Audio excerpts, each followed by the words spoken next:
Alors vous êtes né en Algérie en 1954, donc avant la guerre d'Algérie, mais vous êtes à la fois français et algérien, franco-algérien.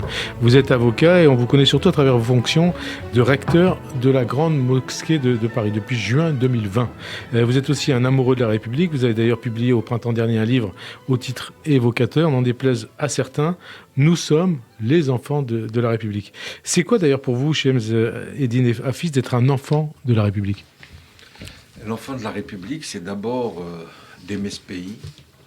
C'est en même temps de partager ce qui est aujourd'hui le plus, je dirais, le plus symbolique de ce qu'est la France. Les droits de l'homme, la liberté d'expression, la laïcité. Et je crois qu'aujourd'hui, c'est le message qu'on doit passer à toutes celles et ceux qui veulent rester en France, qui veulent vivre en France, qui veulent partager, je dirais, ce destin commun qui, malheureusement, aujourd'hui est assez remis en cause. Remis en cause un peu partout, un peu partout le monde. Et d'ailleurs, quand on vous entend, on se dit, vous définissez donc comme attaché au principe de la République. Vous êtes aussi respectueux de l'histoire de France, avec une mémoire apaisée face à ces pages noires et un attrait pour l'esprit des Lumières qui fut la période de la Révolution et de la laïcité. C'est bien ça, je crois que vous l'avez écrit. Absolument, c'est un de mes passages et je crois qu'aujourd'hui, à la fois cette laïcité, à la fois l'histoire de France est importante pour comprendre, notamment ce que nous vivons aujourd'hui. Et vous dites nos ancêtres les Gaulois ? Bien sûr, ouais. Bien sûr. On l'avait appris à l'époque, même quand on était à l'école algérienne. Alors c'est important de connaître son histoire également de l'autre côté de la Méditerranée, parce qu'en fait, quand on connaît son histoire, on connaît ses racines, on sait d'où on vient, et en même temps, on est beaucoup plus serein lorsqu'on rencontre l'autre. C'est ça qui est le plus important, c'est... Aujourd'hui, il ne faut pas dire c'est nous, c'est eux. Il faut dire que nous avons un destin commun, c'est nous. On va en parler tout au long de cette émission. Et vous avez parlé aussi de votre dans ce livre que vous avez donc publié il y a quelques mois, de vos parents qui ne vous ont pas seulement enseigné la tolérance, mais aussi l'acceptation de l'autre, de la différence, la sacralité de l'intégrité physique et le respect de l'espèce humaine. Ce sont aussi les valeurs de l'islam. Ce sont les valeurs de l'islam qui se confondent avec les valeurs universelles. Et puis, moi, j'aimerais dire, à travers votre média, que je ne suis pas quelqu'un d'original par rapport à ça, parce qu'à l'époque, sur la terre d'Algérie, toutes les personnes qui naissaient considéraient cette notion de fraternité avec... à l'époque, vous voulez dire avant la guerre, quand vous êtes né en 54, par exemple. Moi, je suis arrivé quelques mois avant le début de la guerre. Mais je crois que tout au cours de cette existence algérienne, je n'ai jamais rencontré, si vous voulez, des faiseurs de haine qui me disaient il faut détester l'autre, que ce soit à l'école, que ce soit pendant tout mon parcours scolaire. On a eu des enseignants qui nous ont appris d'abord à être des êtres humains. Et alors, vous avez d'ailleurs dédicacé votre livre, je vous cite, à toutes celles et tous ceux qui croient que l'espoir nous rend meilleurs. Qu'est-ce que ça veut dire ? Écoutez, et pourquoi cette dédicace ? L'espoir, d'abord, c'est parce que lorsque j'ai publié ce livre, on était presque sorti de la pandémie, on était en pleine campagne présidentielle et je voulais effectivement rappeler que la foi, de manière générale, qu'elle soit musulmane, qu'elle soit... Quand j'entends le grand rabbin parler de la foi, c'est l'espérance. Avoir l'espérance dans un avenir commun, dans un avenir qui nous permettra d'élever nos enfants dans la paix, dans la sérénité et surtout dans la solidarité, ce qui peut-être manque un peu aujourd'hui en France. Donc la fraternité. La fraternité. La fraternité. Voilà, absolument. Et comment vous définissez votre fonction, votre rôle de recteur de la Grande Mosquée de Paris ? D'abord un punching ball. C'est-à-dire ? Punching ball, c'est que chaque décision que je prends, chaque action que je mène, il y a peut-être 5, 10%, 15% de gens qui adhèrent à ce que je fais. Et après tout le reste, voilà, c'est les érupteurs, les haineux qui ne sont pas contents. Et souvent, oui, je suis pris en tenaille entre deux formes d'extrêmes qui n'acceptent pas que... Voilà, je suis à la fois le recteur de la Grande Mosquée de Paris, mais en même temps, je suis un citoyen, je suis avocat de profession, et je trouve que c'est merveilleux de vivre dans ce pays, la France, où il y a la liberté d'expression, où il y a l'état de droit. Et vous savez, quand j'ai mené des procès en tant qu'avocat sur des causes difficiles, importantes... Ah, même sur Charlie Hebdo, hein. À chaque fois que j'ai agi, Michel Houellebecq, Charlie Hebdo, à chaque fois, on me déniait ce droit d'aller taper à la porte de la justice. Parce que vous êtes musulman ? Je pense. Ouais. Parce que je vais vous poser une question, et permettez-moi. Est-ce que vous vous rappelez des avocats qui ont défendu la Grande Mosquée de Paris dans le procès Charlie Hebdo ? Il y avait Spinner aussi. Bah, ça, j'ai voulu le souffler. Voilà. Francis Spinner est le troisième. Il était avec vous. Le troisième, je me souviens plus. Vous voyez que on se rappelle surtout que c'est moi qui étais... il y avait Francis Spinner. Voilà, Francis Spinner, il y avait Christophe Bigot, c'était le troisième larron dans cette affaire. Et je trouve que c'était... Donc un juif, un chrétien, un musulman. Si on veut, mais en même temps, trois avocats. On ne peut pas tout réduire à ça. Voilà, 3 avocats qui ont voulu montrer que la Grande Mosquée de Paris, institution religieuse musulmane, considérait que lorsque sa communauté, lorsque les musulmans peuvent faire l'objet de critiques, d'attaques, de diffamations, d'incitations, d'injures, et ben il y a le juge qui lui va trancher. Je crois que c'est ce qu'il y a de donc plus le normal. juge, et ça veut dire quelque part la République. Hein. Mais bien sûr, on est dans un état de droit et que effectivement la liberté d'expression c'est un principe fondamental, mais en même temps ses limites sont posées par le législateur. Récemment encore, le 20 décembre, la Cour européenne des droits de l'homme, dans un procès qu'avait sollicité Éric Zemmour après avoir épuisé toutes les voies de recours nationales, on rappelait effectivement que la liberté d'expression était un principe, mais les limites également, sinon à ce moment-là, c'est la loi. Serait la c'est ce qu'on appelle la loi. Absolument. La loi et quelque part la démocratie. Hein. Et vous avez dit d'ailleurs que depuis que vous êtes recteur de la Grande Mosquée de Paris, vous avez compris que dans notre société, il faut savoir se faire entendre. Alors comment se faire entendre quand on est recteur de la Grande Mosquée de Paris ? D'abord, pour se faire entendre, il faut, je dirais, porter des causes justes. Porter des causes qui sont déjà rappelées par ce triptyque de l'égalité, de la fraternité, de la liberté. C'est vraiment, je dirais, les symboles mêmes de la République française. Et ben, si on est dans ce cadre, si on est des citoyens à part entière, c'est ce que moi je prétends être, et ben, quand il y a des choses qui ne vont pas, il faut les dire, il faut les dénoncer, il faut les porter au plus haut. Et j'espère que tous les démocrates qui sont amoureux de ce pays puissent s'unir pour défendre des causes. Lorsque moi je vois qu'il y a des actions antisémites, eh ben, je suis aussi triste que si c'était des racisme actions... Voilà. Anti-musulman, le fait d'être...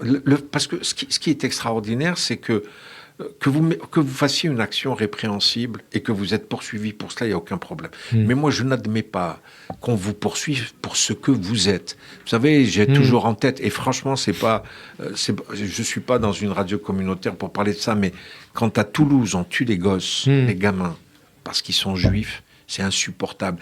Quel est le degré de monstruosité à laquelle on est arrivé ? On va en parler. Mais d'abord, on parle de vous, de votre parcours, de vos idées, et ainsi de suite. Parce que vous avez dit appartenir à un groupe de femmes et d'hommes qui ont construit une passerelle, vous êtes franco-algérien, entre la France et l'Algérie. Ces sœurs jumelles qui entretiennent des relations intenses et passionnantes. Quel sens cela, pratiquement 61 ans après la signature des accords d'Évian ? Vous savez, comme je le dis toujours, je suis un homme qui vit dans l'espérance. Et je pense que cette relation entre l'Algérie et la France est une relation à la fois passionnelle, est une relation forte, parce qu'aujourd'hui, autant la culture française nourrit l'Algérie, autant tout ce qui se passe en Algérie est vécu ici presque au premier degré. Il y a d'abord beaucoup d'Algériens d'origine algérienne qui se sont implantés en France. Il y a l'histoire des Juifs, il y a l'histoire des Pieds Noirs, l'histoire des Harkis, cette histoire douloureuse également qui a été vécue. Bien sûr, je me mets à la place des enfants et même des personnes, des Harkis qui ont choisi un camp, mais est-ce que vraiment ils étaient en mesure à l'époque de choisir ce camp ? Vous savez, l'histoire, on peut aujourd'hui... Avec derrière des massacres quand même. La modifier, bien sûr. Il y a eu des morts de part et d'autre, et aujourd'hui, je crois qu'il faut regarder de manière extrêmement, je dirais, sereine, mais en même temps objective. Il ne faut pas chercher à... Quel rôle pour les historiens, justement ? Un rôle extraordinaire. Benjamin Stora, qui fait un travail formidable, qui est souvent attaqué, mais que je trouve... Notamment qui a d'ailleurs été la cible d'une campagne antisémite récemment. Alors, je lui ai donné tout mon soutien, parce que là aussi, cet antisémitisme, vous savez, quand on dit que l'Algérie est antisémite, moi je le dénie. Et aujourd'hui... Comme on ne peut pas dire que la France est antisémite. Il y a des antisémites. Il y a des antisémites, et Benjamin Stora, pour le travail formidable qu'il essaye de faire, l'attaquer comme ça, c'est vraiment injuste, parce que je crois que c'est un des intellectuels historiens qui connaît le mieux la situation en Algérie, à la fois pour l'histoire des Juifs, mais je rappelle quand même que les livres qu'il a fait sur la révolution algérienne, sur les grands leaders de la guerre d'Algérie, je crois que c'est un des rares qui a fait ce travail. Qui a contribué à construire justement cette passerelle entre la France et l'Algérie, entre les Français et les Algériens. Alors vous étiez un tout jeune enfant au moment de la guerre puis de l'indépendance de l'Algérie, donc de 2 jusqu'à 8 ans. Hein. Quels souvenirs vous en avez gardé? Quels souvenirs vous avez gardé aussi de vos camarades de l'époque, qu'ils soient musulmans, juifs ou chrétiens? Écoutez, si vous avez des souvenirs encore de... Moi, je vais vous dire une chose. D'abord, ce qui était extraordinaire, c'est que malgré la guerre, malgré les limitations, les frustrations, etc., nous vivions heureux. Nous vivions heureux. Donc vous étiez à Alger? J'étais à Alger, je vivais dans un quartier à Alger où il y avait un mélange de juifs, de français, de catholiques, etc., etc. Et je n'ai jamais senti... aussi bien dans ma famille, qui a beaucoup souffert de la guerre d'Algérie, quelque part des ressentiments, une haine qui était alimentée en permanence. Non, on vivait au jour le jour avec tout ce que cela a engendré. Mes copains, effectivement, j'ai encore avec moi des copains d'enfance avec qui j'ai grandi. Qui sont aujourd'hui en France ? Qui sont... Ou en Algérie ? Pour certains en Algérie, et avec qui je garde des rapports, et on échange très souvent, et 60 ans après. On sourit après pour se dire, tiens, mais voilà, on a fait un bout de chemin, on a constitué des familles, notre propre parcours professionnel, et c'est tellement, je dirais... intéressant de pouvoir en parler entre nous.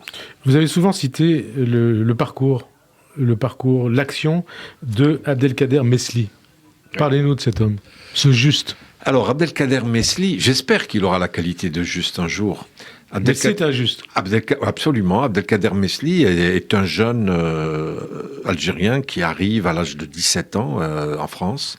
Il quitte l'Algérie et puis il va travailler à la Grande Mosquée de Paris sous l'autorité de Cheikh Abdul Benrabrit, le premier recteur et fondateur de la Grande Mosquée de Paris.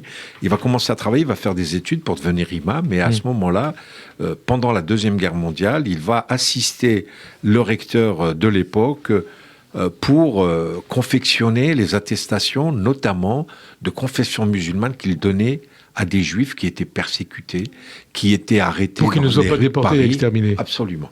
Et lui-même a été déporté à Auschwitz, ce qui est assez terrible, mais en même temps assez singulier pour un musulman de se retrouver dans cette situation.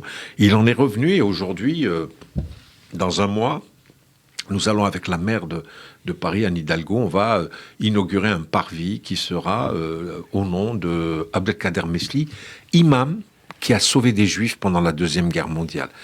Il faut que là, cette inscription sera précisée pour dire que c'est l'imam Abdelkader Mesli qui a sauvé des Juifs pendant la Deuxième Guerre mondiale. Ce qui vous conduit à dire, ce que vous avez dit à l'instant, c'est que vous ne comprenez pas l'antisémitisme, comme on ne peut pas comprendre le racisme anti-musulman, même, et d'ailleurs quand il vient d'une partie des Juifs.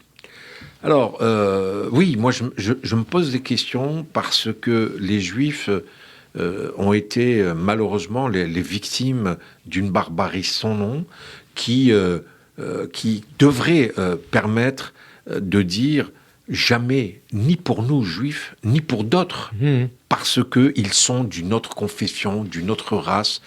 C'est une folie meurtrière qui a aujourd'hui touché un certain nombre de populations, et on voit bien que avant la Deuxième Guerre mondiale, avant la fameuse terrible Shoah, on parlait, on disait les Juifs, on faisait, je dirais, un certain nombre d'allusions à cette communauté qui n'aimait l'argent, etc. C'était simplement des propos. C'est-à-dire, vous parlez de l'extrême droite ?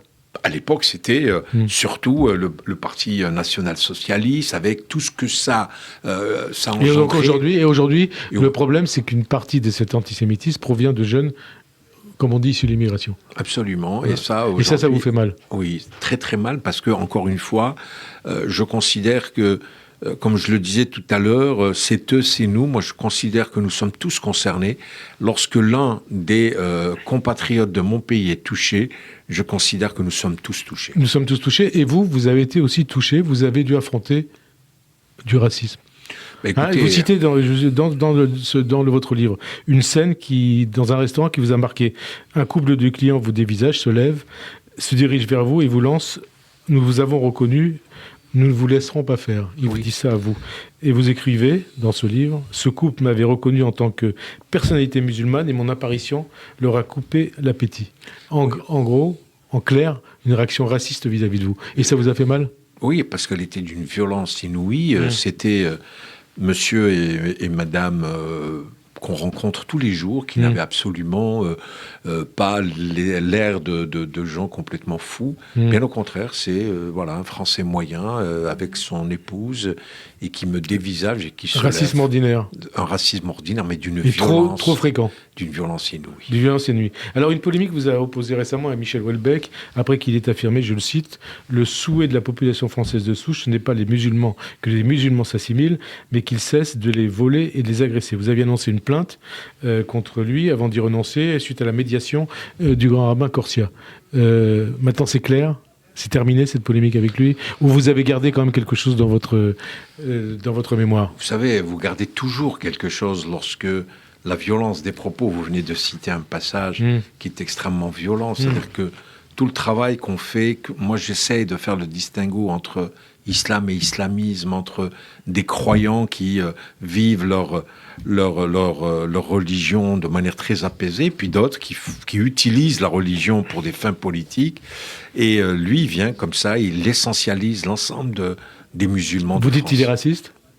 Non, je ne dis pas qu'il est raciste. Je pense, peut-être que je me trompe, qu'il n'était pas conscient de la portée de ses propos. C'est ce qu'il avait l'air de Et de donc il y a une médiation du grand rabbin Corsia. Oui, le grand rabbin avait dans une tribune qui a été publiée, où il disait que je vais tout faire pour essayer de faire rencontrer le recteur à Michel Houellebecq. Il m'a appelé pour me dire, écoute, est-ce que tu es d'accord pour rencontrer Houellebecq ?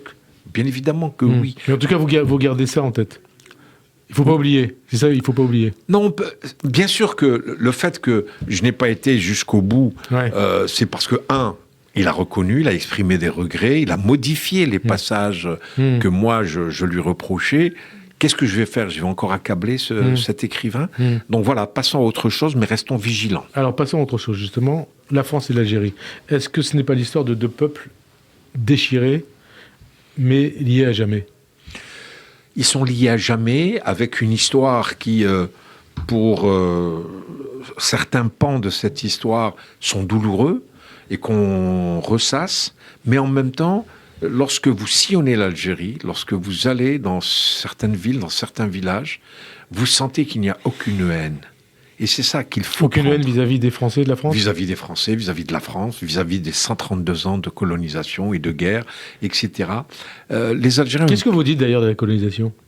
Qu'est-ce que vous répondez à ceux qui disent que la colonisation a été un bienfait pour l'Algérie ? Ça ne peut pas être un bienfait. Vous savez, je prends l'exemple de l'Église catholique, qui avait été sollicitée pendant la colonisation pour permettre de renforcer cette colonisation. L'Église a refusé de le faire. Et on a aujourd'hui des curés, un certain nombre de responsables de l'Église catholique qui n'ont jamais accepté cette colonisation. Alors moi également, je ne considère pas cette colonisation comme étant un bienfait pour ce peuple qui était un peuple déjà cultivé, où il y avait des écoles, etc. On n'avait peut-être pas la même façon de vivre qu'en Europe, mais je crois que l'Algérie et le peuple algérien est celui qui est le meilleur intermédiaire entre l'Orient et l'Occident et qu'il ressemble beaucoup aux Français du Sud, aux Espagnols, aux Italiens du Sud. C'est un peuple méditerranéen. C'est un peuple méditerranéen et je crois que c'est ça qu'il faut retenir. Deux peuples déchirés, deux peuples qui depuis 61 ans maintenant tentent de renouer des liens, on va dire fraternels, avec dans cette perspective un fait d'actualité. Chemseddine Hafiz, le voyage de Patrick Bruel avec sa maman dans sa ville de Tlemcen où il est né en 1959. Qu'est-ce que ce retour, on peut parler de retour, de Patrick Bruel en Algérie évoqué pour vous ? Moi je trouve que c'est un moment formidable, historique. Je pense à Augusta, la mère de Patrick, qui a 84 ans je crois, et qui va... à la rencontre de son histoire, de ses origines, et que Patrick Bruel, on le voit, j'ai suivi ça sur les réseaux sociaux, et je voyais cet homme heureux qui regardait sa maman vivre... Qui renouait avec ses racines, hein. D'abord lui-même. Et avec sa famille à travers sa maman voilà. aussi. Hein. Mais au-delà de la famille de sa maman, moi, ce qui m'a le plus touché, ce sont ses amis d'enfance qui l'ont accueilli, où il y a eu cette synergie, cette osmose entre Patrick Bruel et ses... Vous avez demandé après mes copains de classe, lui, il les a rencontrés. Enfin, il était tout jeune, hein. Oui. Il est parti à 2 ou 3 ans d'Algérie. Oui, mais enfin, quand il était gamin, il a été visiter des lieux, etc. Ouais. Et je trouve que c'est ça qui est important. Et je crois, parce que Patrick Bruel est connu, mais il y a tous les jours des Juifs qui rentrent en Algérie, qui vont en Algérie pour des séjours à la fois professionnels, pour des séjours touristiques, etc.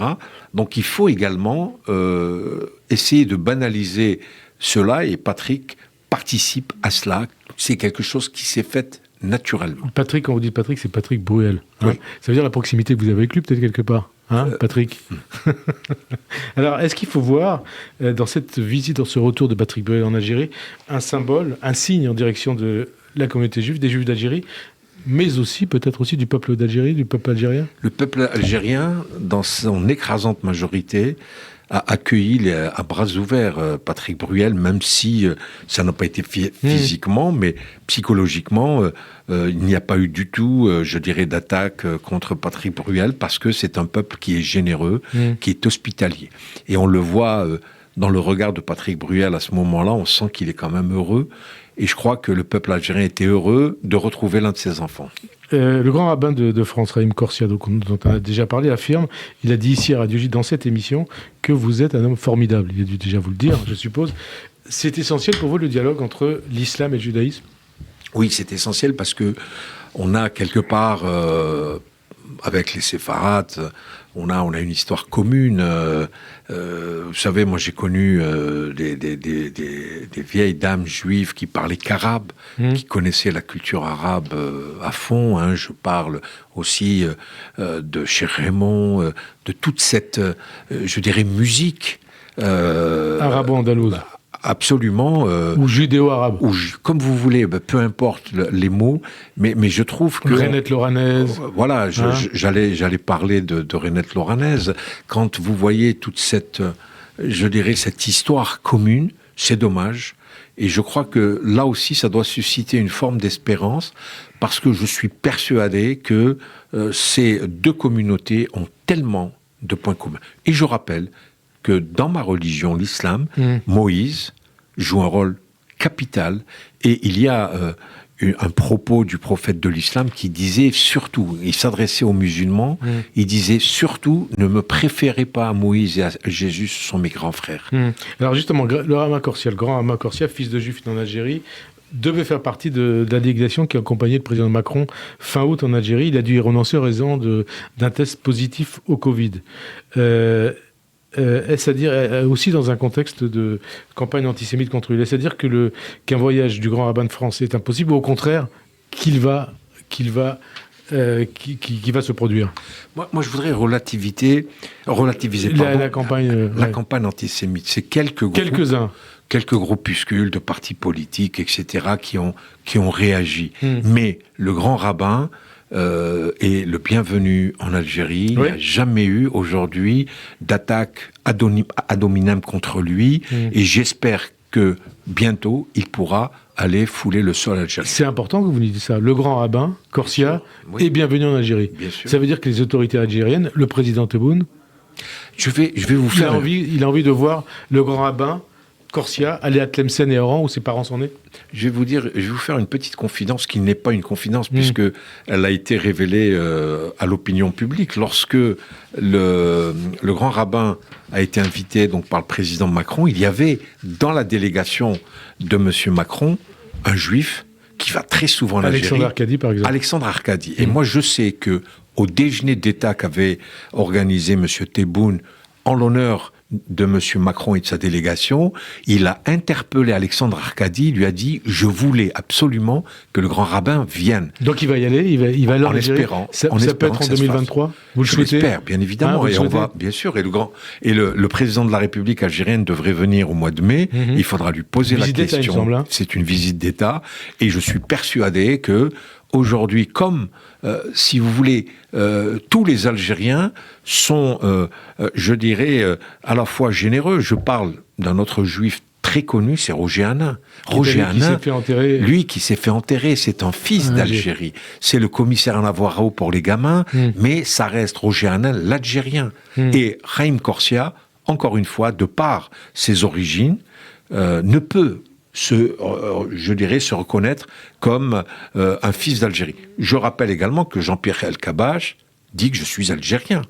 Donc aujourd'hui, il ne faut pas, je dirais, construire des murs qui vont encore une fois séparer ces enfants. Moi, je trouve qu'aujourd'hui, le grand rabbin a sa place, comme Jean-Pierre Elkabbach, comme tous ceux qui ont envie comme d'autres qui sont nés éventuellement en Algérie. Hein, et qui, quand ils ont eu l'occasion d'aller en Algérie, se sont dit, quelque part, c'est une partie de moi-même qui est là-bas. Enrico Macias, il a aussi envie de retourner en Algérie. J'espère que les circonstances, que les conditions seront réunies pour lui permettre. Vous espérez, vous le souhaitez qu'il y aille? Franchement, qu'il oui. Aller à Constantine? Franchement, oui, parce que.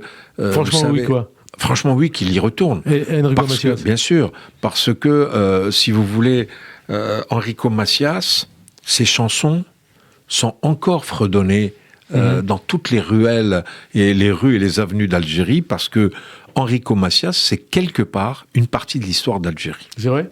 Bien sûr, bien sûr.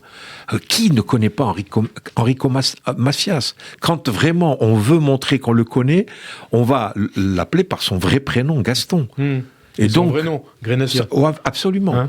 Le prénom, surtout Gaston, tout le monde connaît Gaston, on parle de Gaston comme ça.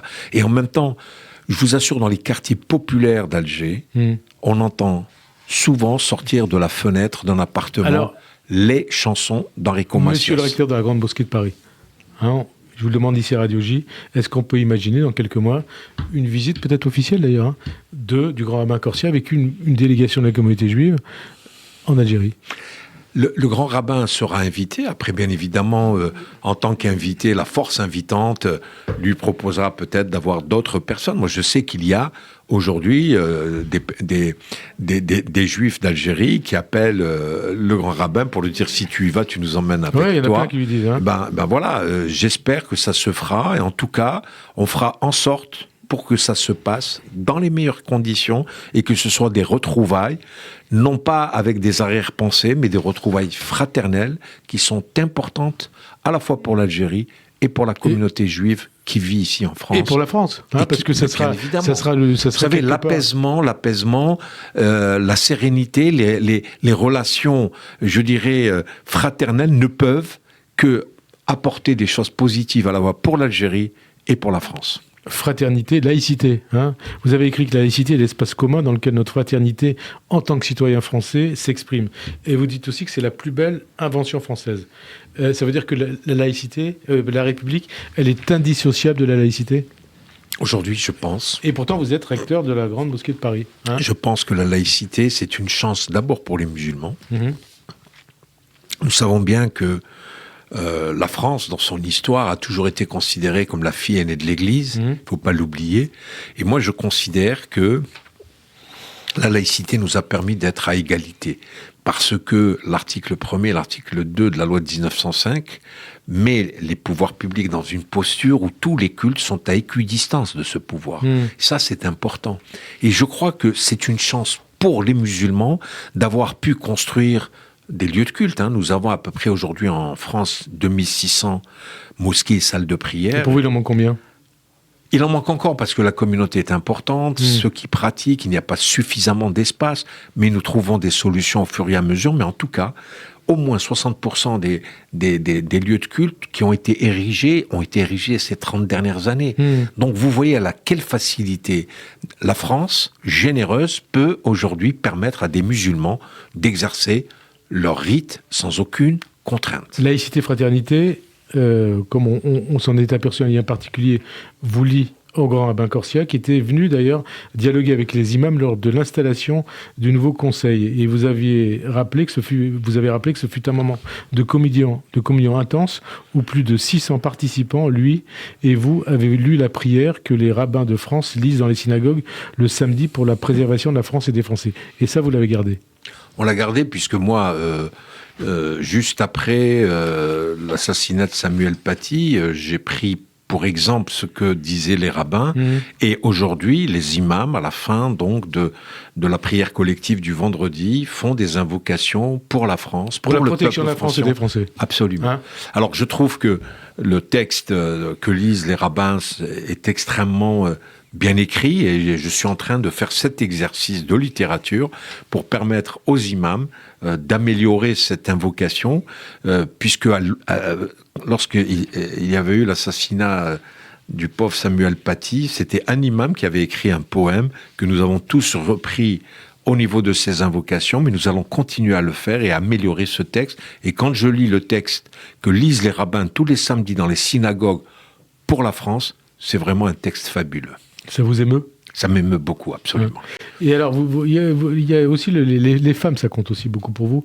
En tout cas, le problème lié aux femmes.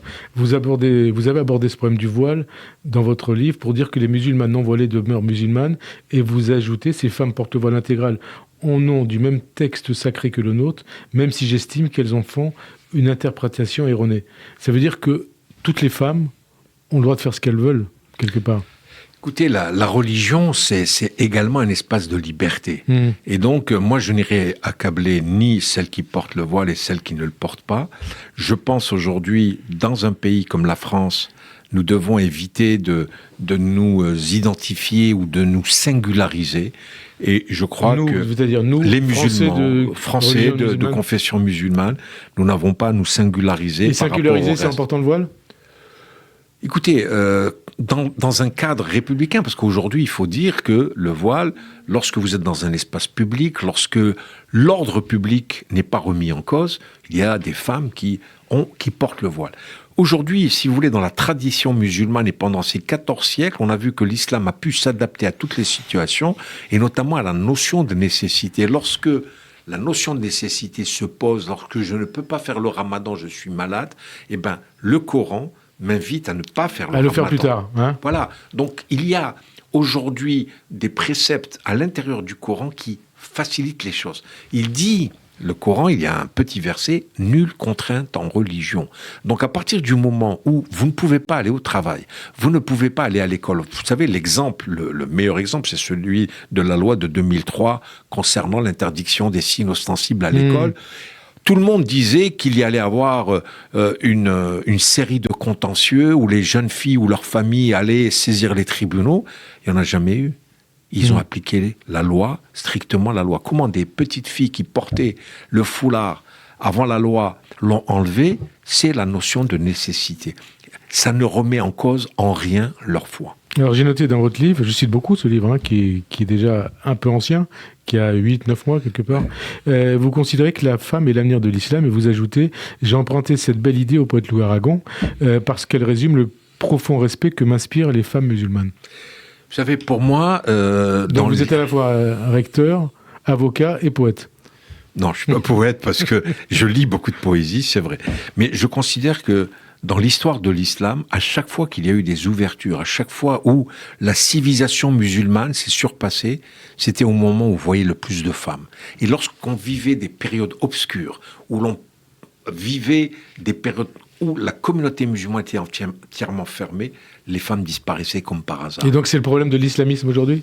Bien sûr, l'islamisme, c'est celui qui s'est nourri du patriarcat, qui a enfermé les femmes dans un rôle complètement stupide, alors que la femme, il y a un verset coranique qui dit que nous sommes égaux. Nous sommes pas égaux parce que nous sommes deux âmes.